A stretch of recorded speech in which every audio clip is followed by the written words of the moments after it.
Alice is saying, Shanna, you keep saying that emergency money should be local and liquid. I'm noticing local banks will only give decent interest, about 3 to 4% on a limit of $15,000, and require one auto deposit using your debit card 12 to 15 times per month. They're switching from interest on MMs to checking accounts.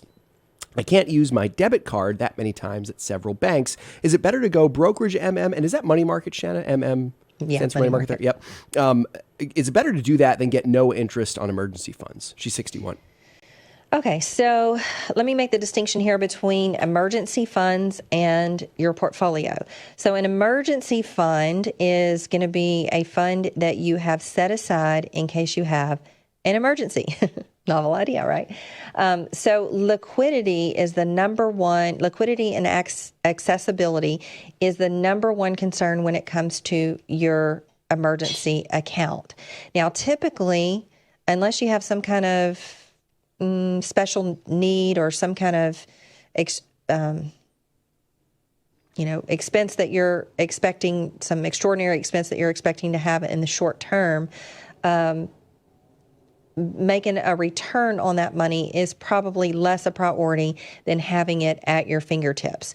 So if you're talking about the money in your portfolio where you're looking for a better yield, the cash portion of your portfolio, that definitely should be in a brokerage account, and you should use those brokered CDs to manage that. It's just going to be way easier to consolidate those things. It's going to be easier to make movements and manage those kind of things.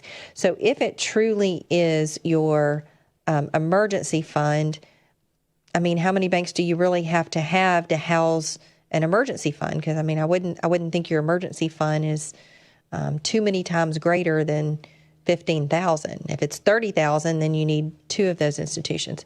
But that's a lot of hoops to try to jump through as well. And I would say that your emergency funds are going to be a small part of your overall portfolio. But I still think that the number one issue on the emergency fund is that it's very accessible. So if you do consider using a brokerage account, these days technology works really well, and you can send money from your brokerage account back to your bank account in like one business day. So if you can't really imagine needing more time than that to move money from one place to another, then you could do your emergency funds in a brokerage account.